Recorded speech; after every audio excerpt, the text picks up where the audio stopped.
너희가 예루살렘이 군대들에게 에워싸이는 것을 보거든 그 멸망이 가까운 줄 알라. 그때 유대에 있는 자들은 산으로 도망을 것이요 성에 있는 자들은 나갈 것이며 초에 있는 자들은 그리로 멀어지리라. 이날은 기록된 모든 것을 이루는 징벌의 날이니라. 그날에는 인자들과 정죄하는 자들에게 화가 있으니 이는 땅에 큰 환난과 이 백성에게 진노가 있으리라. 그들이 칼날에 죽임을 당하며 모든 이방에 사로잡혀 가겠고 예루살렘은 이방인의 때가 차기까지 이방인들에게 밟히리라. 이런 성사는 징조가 여겨있되 땅에서 전을 종족이 바다와 바울에서 한 소리를 말하며 혼란한 줄 중공하리라. 사람들이 세상에 임할 일을 생각하고 무서워함으로 기절하리니 이는 하늘의 권능들이 흔들리겠습니다. 그때 사람들이 인자가 공격하고 공격과 큰 영광으로 온 것을 보리라. 이런 일이 되기를 시작하거든 일어나 머리를 들라 너희 속량이 가까웠느니라 하시더라. 이에 비유로 이르시되 무화과 나무와 모든 나무를 보라. 싹이 나면 너희가 보고 여름이 가까운 줄 자연히 하나니 이와 같이 너희가 이런 일이 일어나는 것을 보면 하나님의 나라가 가까이 온 줄 알라. 내가 진실로 너희에게 말하노니 이 세대가 지나가기 전에 모든 일이 다 이루어지리라. 천지가 없어지겠으나 너희의 말은 없어지지 아니하리라. 너희는 스스로 조심하라. 그렇지 않으면 방탕함과 술 취함과 생활의 염려로 마음이 둔하여지고 뜻밖의 그날이 덫과 같이 너희에게 임하리라.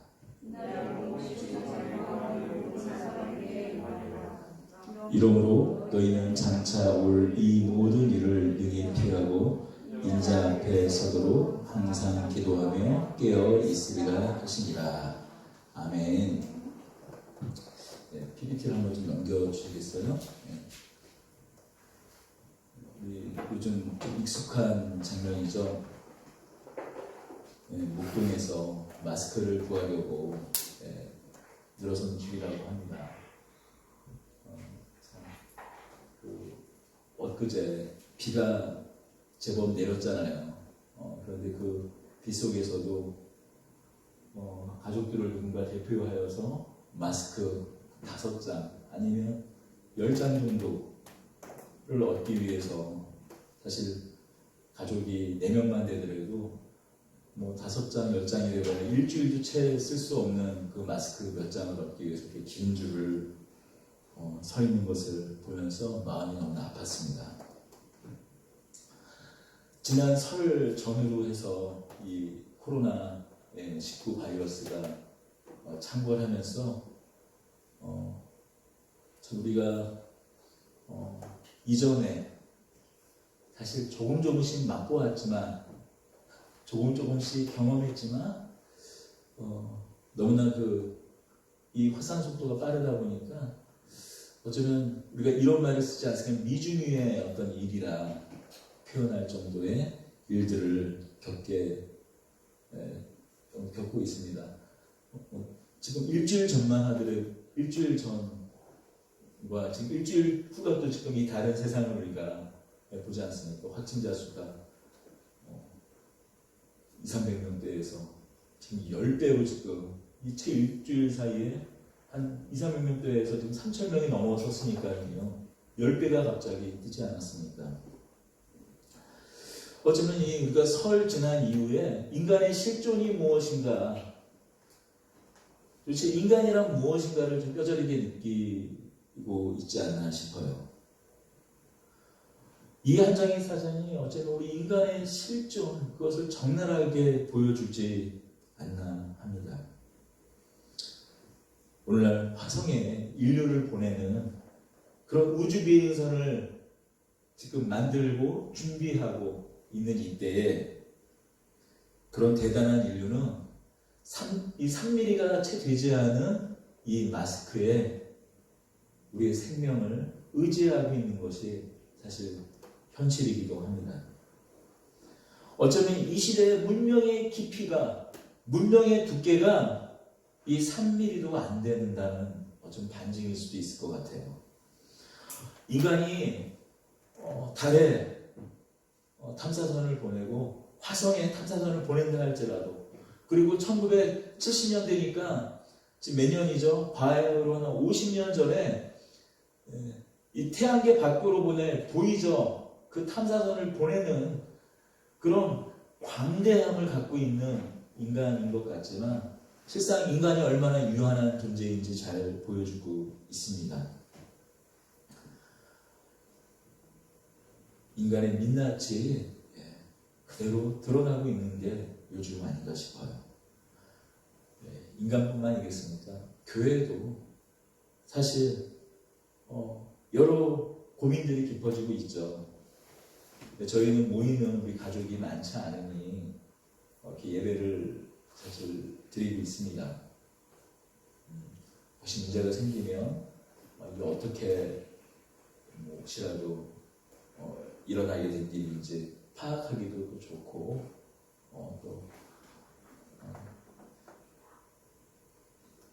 다른 혹시 방문객이 오더라도 대응하기가 수월한 구조기에 이렇게 예배를 드리고 있습니다. 하지만 지금 좀만 규모가 규모가 큰 교회들은 저마다 예배를 드려야 하나 말아야 되나 고민들이 있었고, 어떤 교회는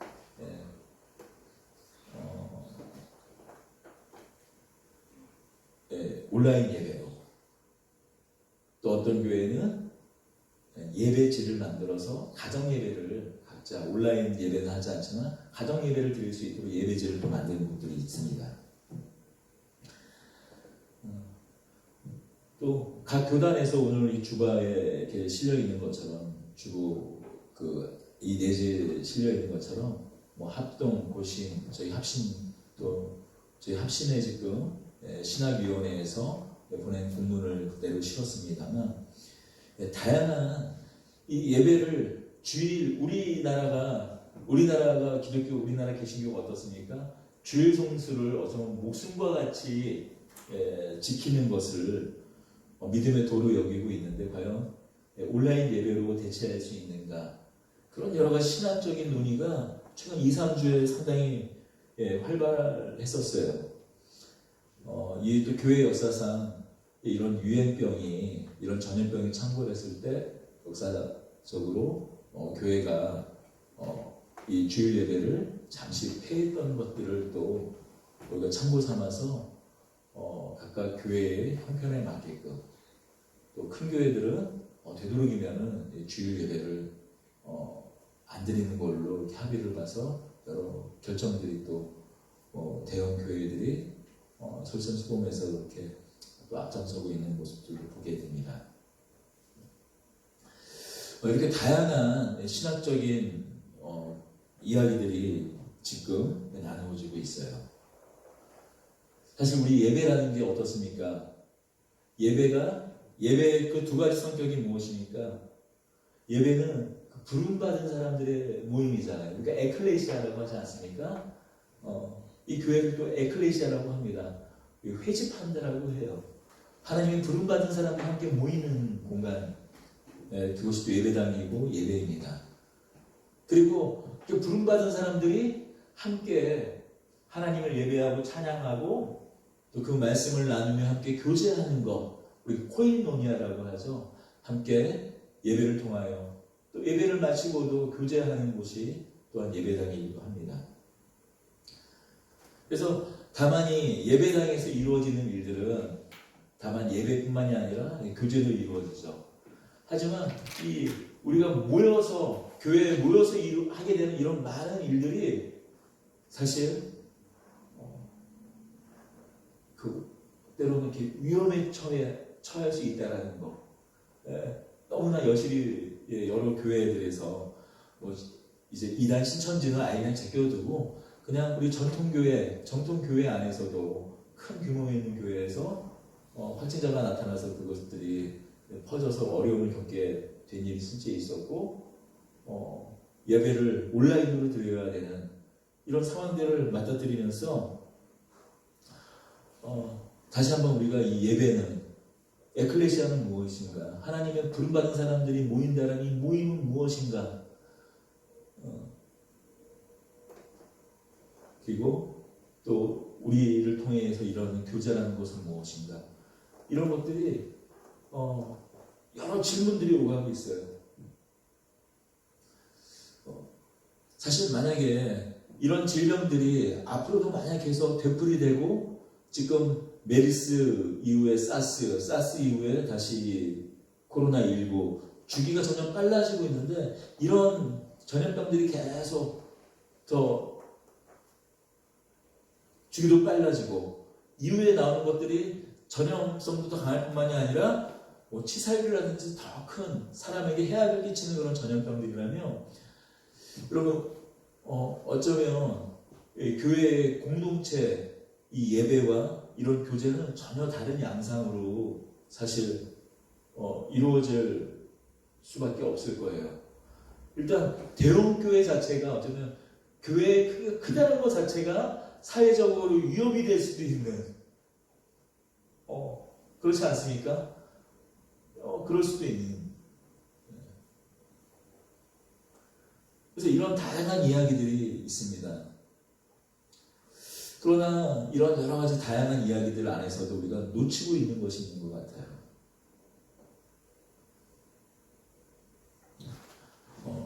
정말 예배는 무엇인가? 우리 공동체는 무엇인가? 교제라는 것은 무엇인가?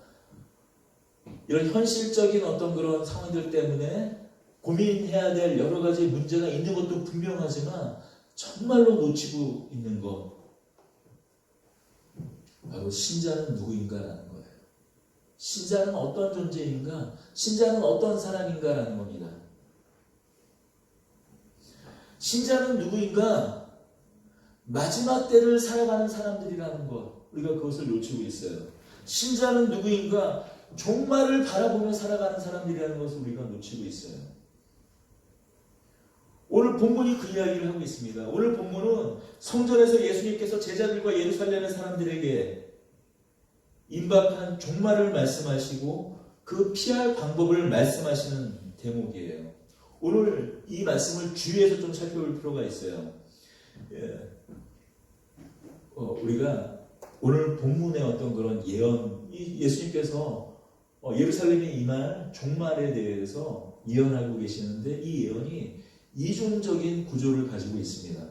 그래서 좀 조심히 살펴봐야 돼요. 이 이중의 예언 구도라는 것은 무엇인가 하면 예를 들면 구약의 많은 선지자들이 예루살렘의 멸망을 예언했다 하면 실제로 여러 이민족 예루살렘의 타락으로 말미암아 예루살렘의 우상 숭배로 말미암아 이민족을 하나님께서 그들을 치는 예루살렘을 치는 몽둥이로 사용하셔서 실제로 예루살렘이 이스라엘이 멸망하는 것 때로는 징계를 받는 것을 말하기도 하지만 이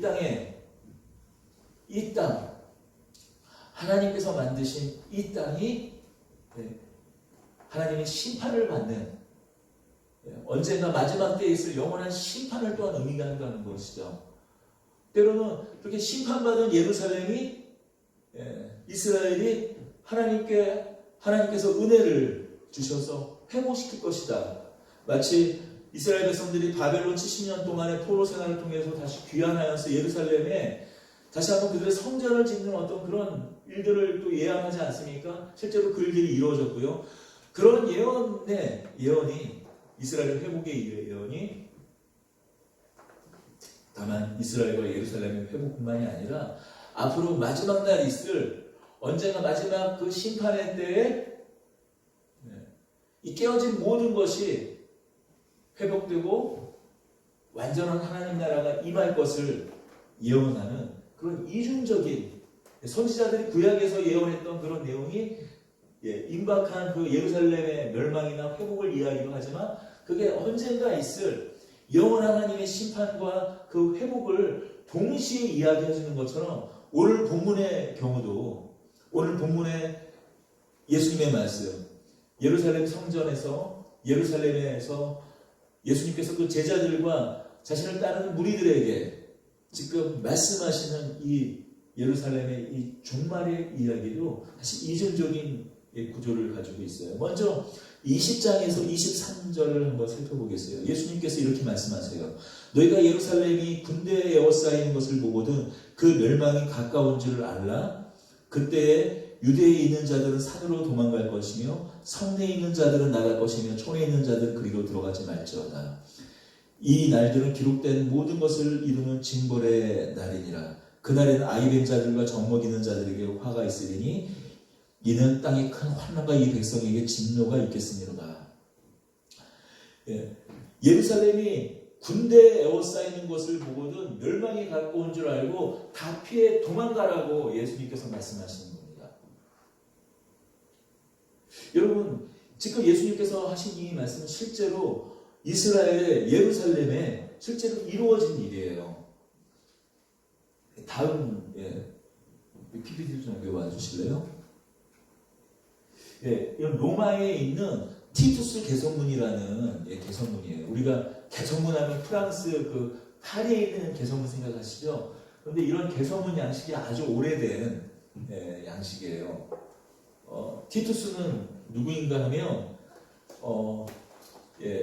이 베스티아누스의 베스파시니아누스 황제의 그 아들인데 이제 이 베스피아누스 그 황제가 되기 전에 사실 장군이었어요. 로마의 그 네로 수하에 있는 장군이었습니다. 근데 1900년도가 아니라 서기 66년쯤에 유대에서 큰 반란이 일어났어요.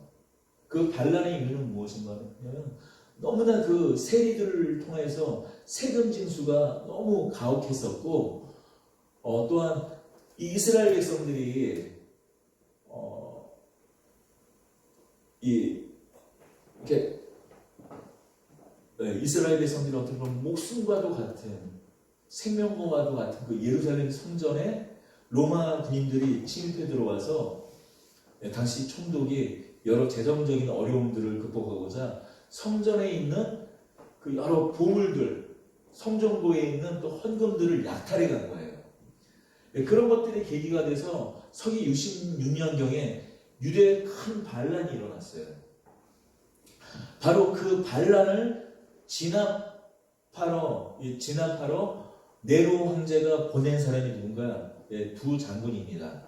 바로 그의 신복이었던 베스파시아누스와 또 그의 아들 티투스예요. 우리가 디도라고 말하는 디도 황제인데 이 두 사람이 그 반란군들을 계속 조여와서 결국에 예루살렘 성을 포위합니다. 예루살렘 성은 그 구조상으로 아주 예루살렘이라는 그 지역 자체가 어떻게 보면 그 성벽의 기능을 또 해요.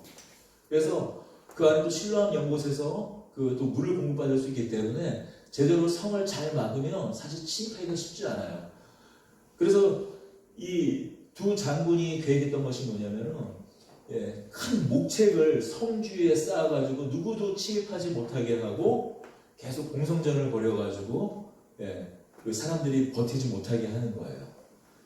아무리 거기서 준비를 많이 했다고 해도 1년, 2년, 3년 양식이 떨어지면 버틸 수가 없잖아요. 그래서 굶어 죽어가는 사람들이 속출을 했었습니다.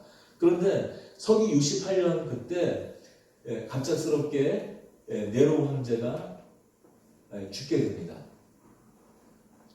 그때 이 티투스 장군의 아버지 베스파니아누스 이 사람이 왕권을 차지하려고 급하게 로마로 가요. 그때 잠깐 이 예루살렘 성을 포위했던 이 로마 군의 이 진열이 흐트러집니다. 바로 그때 예수님께서 말씀하신 이 말씀을 기억하는 사람들이 있었어요. 바로 누구였는가? 바로 예루살렘 성 안에 있는 예수님을 믿는 사람들이었습니다. 오늘 말씀하신 것처럼 예루살렘이 군대들에게 에워싸이는 것을 보고는 멸망이 가까운 줄 알라. 그날에는 아이 된 자들과 젖먹이는 자들에게 화가 있으리니 큰 환난과 진노가 있으니 빨리 짐을 꾸리고 피하라는 예수님의 이 말씀과 같이 이 말씀을 듣고 그 뚫린 그 예루살렘 성을 탈출을 해서 요단강 동편에 있는 산으로 피신해 갑니다. 그래서 예루살렘 성 안에는 많은 기독교인들이 목숨을 건질 수가 있었고 남아 있었던 유대인들은 그때 추산하기로는 70만에서 유대 전역으로는 약 110만의 사람들이 죽었다라는 것이 역사의 기록입니다. 유대푸스라는 유대 역사가들의 증언이에요. 정말 예수님께서 예언하신 대로 돌 위에 돌 하나 남지 아니하고 특별히 또 당시 예루살렘 성전에는 그 성전 벽을 막 금으로 또 막 도금한 벽들이 또 많았기 때문에 이 로마 군인들이 그 성전 그 벽에 있는 금들을 다 이제 채취해 가려고 정말 돌 위에 돌 하나 남지 않은 거 전부 다 허물어졌을 뿐만이 아니라 이 성전 안에 있는 가장 그 귀한 기물이 무엇입니까? 다음 장면 보실까요? 성전 안에 있는 그 가장 귀한 그 제물이 뭐 여러 기물들이 있지만 또 다음 장면 보시면 이 메노라라는 7 그 촛대 있지 않습니까? 7 촛대부터 시작해서 다양한 뭐 금그릇, 제사에 사용되는 여러 그런 기물들을 전부 다 약탈해 가서 지금 들고 가는 장면이에요. 로마 군인들이. 그래서 이 약탈하는 장면들을 기념으로 그 개선문에 지금 부조로 조각해 놓은 게 지금 아직도 그 예루살렘 성이 완전히 무너지고 그때 약탈하는 것, 성전에 있는 성전 기물들을 다 들고 가는 것을 개선문에 이 티투스 개선문에 이 벽화로 새겨놓은 것이 지금도 아직 남아 있는 거예요. 그리고 이전 다시 화면으로 넘어가 보세요. 그렇게 네로의 뒤에 이어서 티투스 장군의 베스파시아누스 발음이 베스파시아누스 이 장군이 황제가 되고 얼마 뒤에 이 베스피아누스 황제도 죽고 뒤이어서 티투스 장군이 왕이 다시 이어서 황제가 되지만 다시 이 황제도 2년 뒤에 죽고 말죠.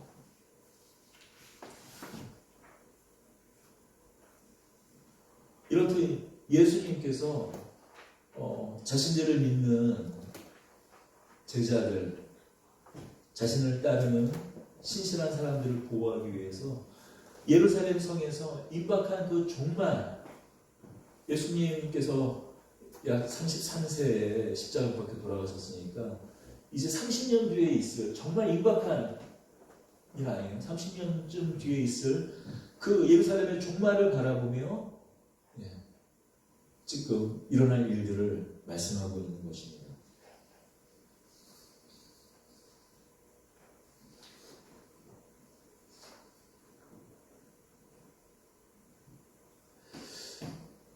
하지만 앞서 말씀드렸듯이 이 선지자들의 예언은 항상 예루살렘의 종말, 멸망만 이야기하는 것이 아니라 이 온 세상, 하나님께서 창조하신 이 온 세상, 이 땅의 영원한 심판을 함께 예언하는 말씀이기도 하다라고 말씀드렸죠. 어쨌든 예루살렘에 있는 예수를 믿는 사람들은 그때 목숨을 건진 것이 또한 사실이죠. 하지만 그렇다고 해서 예루살렘에서 목숨을 건진 사람들이 육체적 죽음을 맞지 않았을까요? 언젠가 죽었을 거예요. 우리에게 다만 육체적인 이 생명만 중요한 것이 아니라 영원한 생명이 그 무엇보다도 중요합니다. 이 24절부터 28절을 보십시오. 그들이 칼날에 죽임을 당하면 모든 이방에 사로잡혀 가겠고 예루살렘은 이방인의 때가 차기까지 이방인들에게 밟히리라. 1월 성신에는 징조가 있겠고 땅에 있는 민족들이 바다와 파도의 성난 소리로 인하여 혼란한 중에 공고하리라. 사람들이 세상에 임할 일을 생각하고 무서워함으로 기절하니 이는 하늘의 권능이 흔들리겠습니다. 마지막 날에 하늘의 권능이 흔들린다는 건 무엇인가요? 하늘에는 별들, 해달 별들이 쏟아진다는 거예요. 유성이 폭포수같이 쏟아지는 것. 마지막 날에 있을 이야기를 말해요. 지금 예루살렘의 멸망을 얘기하면서 동시에 거기에 모인 사람들에게 무엇을 말하는 것입니까? 맨 마지막에 있을 심판의 날을 동시에 말씀하고 계세요. 예, 서기 그 70년경 예루살렘 멸망할 때 예수님께서 오시지 않으셨잖아요. 하늘에 구름 타고 오시지 않았습니까? 구름 타고 오시지 않았잖아요. 다만 예루살렘의 멸망이었지 여기 말한 것처럼 하늘의 권능이 흔들리는 27절에 있는 말씀대로 인자가 구름을 타고 능력과 큰 영광으로 오지 않았잖아요. 이거는 무엇을 말하는 겁니까? 예루살렘의 멸망을 넘어서서 영원한 심판 때에 예수 그리스도께서 이 땅 가운데 구름을 타고 오실 그 장면을 지금 말씀하고 있어요. 마지막 심판을 얘기하고 있어요. 영원한 심판을 말씀하고 있어요. 앞서서 지금 눈앞에 있는 예수님께서 예루살렘 성전에서 눈앞에 있는 자신들의 제자에게 성도들에게 그리고 그 자리에 또 30년 뒤에 예루살렘의 멸망을 겪어야 될 그 사람들에게 임박할 종말을 피할 방법을 말씀하셨다면 이제 뒤어서 영원한 심판을 피할 방법을 예수님께서는 이어서 말씀하시는 거예요.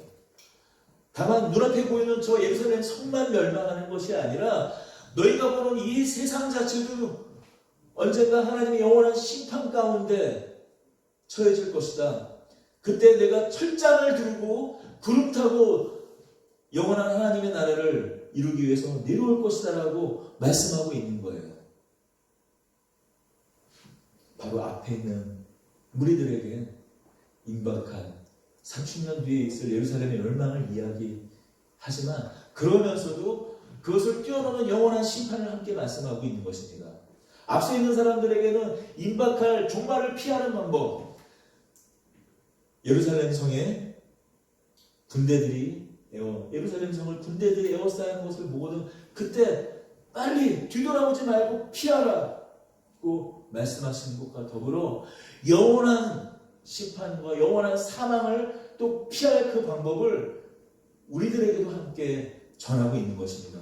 그래서 29절 이후에 말씀하신 거, 이에 비유로 이르시되 무화과 나무와 모든 나무를 보라. 싹이 나는 너희가 보고 여름이 가까운 줄을 자연히 아나니 이와 같이 너희가 이런 일이 일어나는 것을 보거든 하나님의 나라가 가까이 온 줄로 알라. 징조를 보고 살피라는 말씀입니다.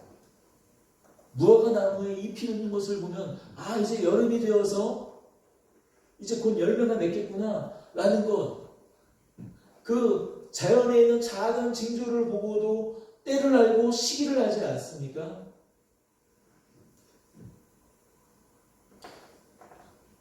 땅에서 도는 아지랑이를 보고 이제 봄이 오는구나 우리가 알 수 있는 것처럼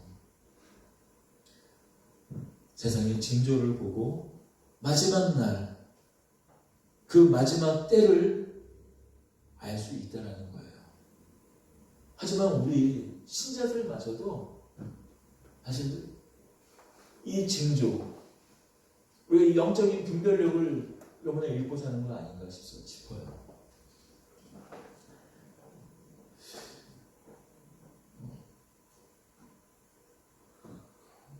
지금 갑자기 이 전염병이 들고 있어서 겁을 주려는 말씀이 아니라 이건 항상 되풀이되어서 있었던 일이에요.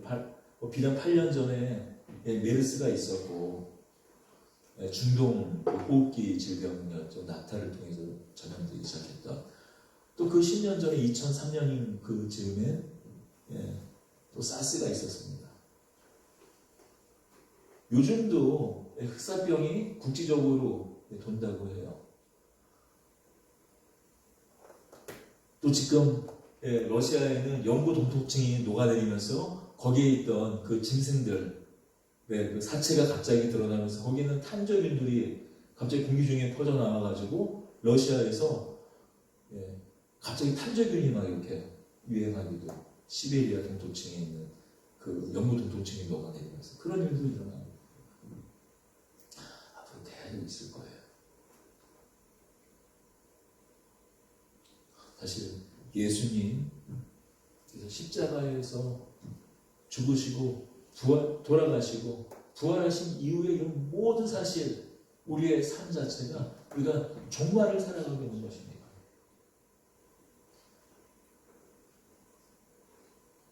여러분, 우리가 생각했던 평안, 우리가 생각하고 있는 안전이라는 것이 얼마나 얇은 종이짝 같은, 우리가 생각했던 그런 안전이라는 것, 우리가 생각했던 보호막이라는 것이 얼마나 종이짝같이 얇은 것인지 앞서서 보여드렸던, 제가 결코 그걸 비아냥거리거나 아니면 그것을 이렇게 나쁜 부정적인 것으로 그런 게 아니라 있는 그 사실 아닙니까? 얇은 이 마스크에 생명을 의지하기 위해서 비가 내리는데도 불구하고 저 긴 줄을 서고 있는 게 사실 우리의 실존 아닙니까? 마치 종말이 마치 하늘에서 언젠가 예수께서 말씀하신 것처럼 마지막 때에 하늘의 권능들이 쏟아 떨어질 거예요. 마지막 날에 땅이 찢길 것입니다. 새하늘과 새 땅이 이루어질 때 베드로 후서에 있는 것처럼 하늘과 땅이 풀어져서 이 새하늘과 새 땅이 이루어질 때 완전히 어떤 형태로도 새롭게 될 때 이러한 예수님께서 말씀하신 이러한 일들이 일어날 거예요. 하늘과 땅이 풀어지는 그런 일들이, 새롭게 재창조되는 일들이 있을 거예요. 누군가에게는 그게 사망 선고고 영원한 심판의 선고겠지만, 또 누군가에게는 완전한 하나님 나라가 이미 임한 하나님 나라를 고통과 환난 가운데 견디어 나갔던 성도들에게는 영원한 하나님 나라가 임하는 또한 순간일 수, 바로 그때가 이르겠죠. 하지만 다만 그때만 종말이 아니라 우리가 살아가는 삶 자체가 종말이구나, 우리가 종말이 바로 우리 옆에 있구나라는 것을 보여주는 사건이고, 또한 그것을 우리가 이러한 일을 통해서 일부러 너희들 너무 종말을 잊고 살아가는 거 아니니? 하면서 하나님께서 사스를 퍼뜨리고 메르스를 퍼뜨리고, 마치 하나님께서 지금 코로나19를 하나님의 뜻에 따라 이렇게 퍼뜨리는 그것이 아니라, 이러한 일을 통해서 우리가 얼마나 종말과 가까이 살고 있는지, 아니 우리가 종말을 살아가고 있는지 우리가 깨달을 수 있어야 합니다. 그런 영적인 분별력을, 마치 무화과 나뭇잎이 돋는 것을 보고, 새싹이 돋는 것을 보고, 여름이 보고 이제 곧 열매 맺는 것을 바라보는 것처럼, 이러한 일들을 바라보며 그날 그때는 언제인지 알 수 없지만 우리는 깨어 준비하고 기도해야 합니다. 바로 이 영원한 심판을 피할 방법이 무엇인가? 바로 이 34절에 있는 말처럼 뜻밖의 그날이 덫과 같이 너희에게 임하리라 라고 말씀하시며, 인자 앞에 서도록 항상 기도하며 깨어 있으리라 하시니라 말씀하세요. 이 영원한 심판, 이 영원한 사망 선고, 영원한 멸망, 앞서서 예루살렘 성도들에게, 예루살렘 제자들에게, 그 제자 공동체에게, 또 어떤 무리들에게, 예수님의 말씀을 귀담아 들은 어떤 이들에게 예루살렘 성이, 예루살렘이 군대들의 에워싸이는 것을 보고들 멸망이 가까운 줄 알고 피하라고 말씀하셨던 것처럼 언젠가 영원한 사망 선고, 영원한 종말이 있을 터인데 우리에게 예수님께서 피할 방법을 말씀하고 계세요. 너희는 스스로 조심하라. 그렇지 아니하면 방탕함과 술 취함과 생활의 염려로 마음이 둔하여지고 뜻밖의 그날이 덕과 같이 너희에게 임하리라. 이 34절과 같이 이렇게 말씀하시는 거예요. 사실 우리가 제자라고 말하는, 신자라고 말하는, 성도라고 말하는 우리들도 그렇지 않습니까?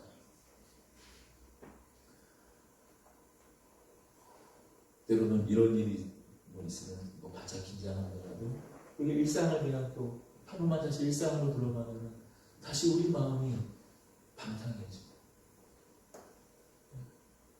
또한 당장 매달 하루하루 살아가야 되는 그 삶의 그 생계의 염려 때문에 진정한 우리가 누구인지, 정말 우리가 붙잡아야 될 소망이 무엇이며 우리가 어떤 정체성과 목적을 가지고 살아가는 사람들인지 잊어버리고 쉽게 낙담하고 낙심하고 우리가 그 하나님 나라, 영원히 오실 하나님 나라를 잊어버리고 살아갈 때가 얼마나 많이 있는지 모릅니다.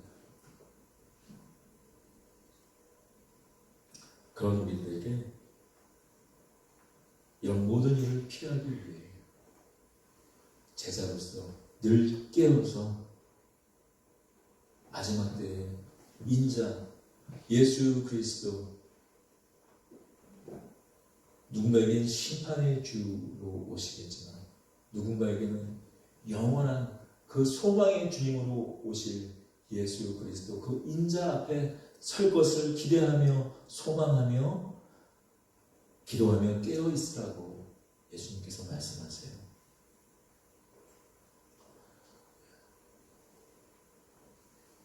지금이 마지막 때는 그 영원한 심판의 마지막 그 엔타임은 아닙니다. 지금 계속 그 마지막 심판의 때를 나아가고 있죠. 자, 그렇다면 오늘 우리는 무엇을 할 것인가? 오늘 말씀하신 것처럼 우리는 깨어서 기도해야 될 거예요. 솔로몬이 예루살렘 성전을 지었을 때 하나님께서 말씀하셨습니다. 역대하 7장 13절에서 14절, 여러분 함께 찾으셔도 좋고 제가 역대하 7장 13절에서 14절의 말씀을 읽도록 하겠습니다. 혹 내가 하늘을 닫고 비를 내리지 아니하거나 혹 메뚜기들에게 토산을 먹게 하거나 혹 전염병이 내 백성 가운데 유행하게 될 때에 내 이름으로 일컫는 내 백성이 그들의 악한 길에서 떠나 스스로 낮추고 기도하여 내 얼굴을 찾으며 내가 하늘에서 듣고 그들의 죄를 사하고 그들의 땅을 고칠지라. 원래 중동 지방부터 메뚜기가 창궐해가지고 지금 파키스탄까지 이르는 소식 들으셨습니까? 수천억 마리의 메뚜기 떼가 지금 사우디아라부터 시작을 해가지고 예멘을 지나가지고 지금 계속 파키스탄 접경 인도를 거쳐서 아마 곧 올 하반기쯤이면 중국까지 올 거라는 그런, 모르겠어요. 지금 이렇게 보면 너무나 사실 막 두려운 일들이 일어나고 있어요. 그런데 사실 아직 시작도 하지 않은 것입니다. 계속 일어날 거예요. 그럼 신자는 어떻게, 우리 제자들은 무엇을 해야 되는가? 오늘 제가 역대하 이 말씀을 드리는 것과 같이 혹 내가 하늘을 닫고 비를 내리지 아니하거나 혹 메뚜기들에게 토산을 먹게 하거나 혹 전염병이 내 백성 가운데 유행하게 될 때에 내 이름으로 일컫는 내 백성이 그들의 악한 길에서 떠나 스스로 낮추고 기도하며 내 얼굴을 찾으면 내가 하늘에서 듣고 그들의 죄를 사하고 그들의 땅을 고칠지라. 전염병이 창궐하고 메뚜기가 들끓고 내 토산을 먹고 그때에 우리가 스스로 겸비하여 겸손하여 하나님 하늘에서 우리들의 죄를 사하고 하나님께서 우리의 땅을 고쳐주신다고 약속하셨습니다. 우리가 이런 일들이 왜 일어나고 있는지 다 알 수 없어요. 하나님의 뜻이, 하나님의 섭리가 어떻게 진행될지 잘 모르겠습니다.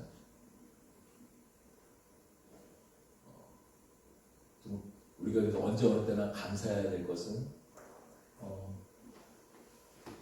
이 상황 가운데서도 우리 신천지가 사실 신천지를 처음 어제 늦게 잠깐 이 옆에 관장님, 검도관 관장님이 이 도장을 며칠 동안 계속 이 휴가 때문에 비우두고 있다가 잠깐 좀 정리도 하고 혹시 다음 주에 혹시 다시 이제 그 운영을 시작하려면 정리하실 것이 있어가지고 저희들 교회 퇴근하는데 만나는데 저한테 요즘 어떠시냐고